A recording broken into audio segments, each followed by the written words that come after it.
Assalamualaikum warahmatullahi wabarakatuh. Perkenalkan, nama saya Faras Raya Abdillah dengan NIM 1030123001149. Saya dari kelas CF 47 gabungan 03, dan sekarang saya akan melakukan sebuah presentasi mengenai materi infografis yang ditugaskan pada minggu ketiga. Ya. Untuk tugas infografis ini beberapa pertanyaan ditanyakan, lalu saya akan mulai menjawabnya satu per satu. Yang pertama itu adalah, apa itu manajemen proyek TIK? Jadi sebuah proyek itu adalah usaha sementara untuk menghasilkan produk atau jasa yang unik. Lalu apa itu sebuah manajemen proyek?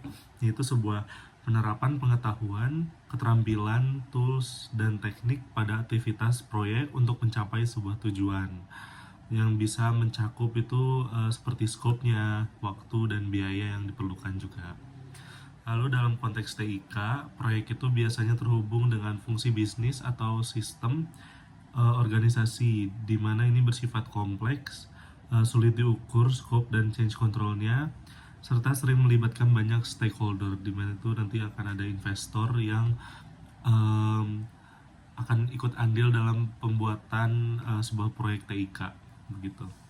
Oke, lanjut. Untuk yang kedua itu karakteristik proyek dan bedanya dari operasional. Jadi karakteristik proyek ini dia biasanya bersifat sementara, jadi hanya ada awal dan akhir, lalu ada hasil unik, lalu biasanya perlu lintas departemen atau sumber daya yang berbeda.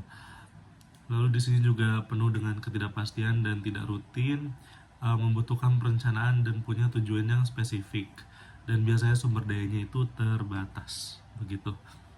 Lalu perbedaannya dengan yang operasional, di mana untuk operasional ini, untuk proyeknya ini biasanya dinamis, tidak rutin, siklusnya pendek, terus sumber daya dan intensitasnya berubah.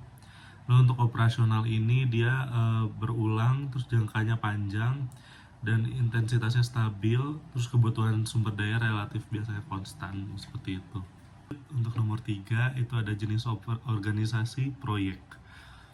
Jadi ada 3 level untuk jenis organisasi proyek. Yang pertama ada proyek, di mana ini tuh fokus pada tujuan spesifik, di mana skopnya itu terbatas dan biaya dan waktunya juga terbatas, gitu.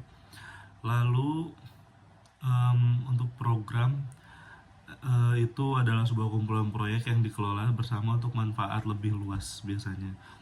Lalu apa itu untuk portofolio? Nah, portofolio ini adalah kumpulan proyek dan program untuk mencapai tujuan strategis organisasi.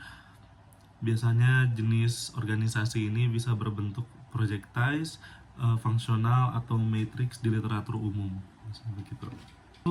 Untuk proses manajemen proyek atau PMBOK itu ada 5 proses utama. Yang pertama itu ada initiating, yaitu di mana akan dimulainya sebuah proyek, seperti persetujuan awal dan charter juga. Lalu yang kedua itu ada planning, di mana adanya perencanaan skop, waktu, dan biaya. Ada juga perencanaan SDM, resiko, dan komunikasi mengenai proyek ini. Lalu yang ketiga ada executing, di mana ini tuh di mana kita melaksanakan dan melakukan koordinasi terhadap aktivitas yang dilakukan.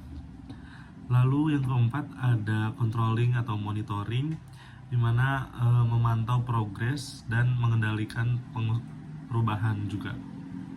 Yang terakhir adalah closing, di mana itu kita melakukan penutupan proyek secara formal.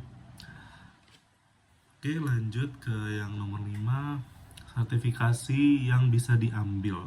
Yang pertama itu kita bisa mengambil sertifikasi PMP atau Project Management Professional. Ini biasanya dari PMI dan biasanya ini paling terkenal. Yang kedua adalah CAPM, itu adalah Certified Associate in Project Management. Ini untuk level pemula. Terus ada Prince 2 atau Projects in Controlled Environments. Ini biasanya sertifikasi yang lumayan populer di Eropa. Lalu ada juga sertifikasi Agile atau Scrum, juga ini lumayan relevan untuk proyek TIK. Oke, lalu untuk tools-tools yang bisa digunakan, Yang pertama itu ada low end tools. Ini biasanya untuk proyek kecil. Ini biasanya untuk harga itu di bawah $200 per user. Contohnya seperti Microsoft Project Standard, seperti itu. Nah, yang kedua ada mid range tools. Ini untuk multi proyek biasanya. Untuk harganya biasanya 200 sampai $1000 per user. Ini contohnya seperti Microsoft Project Professional. Terus yang ketiga ada high-end tools atau enterprise PM software.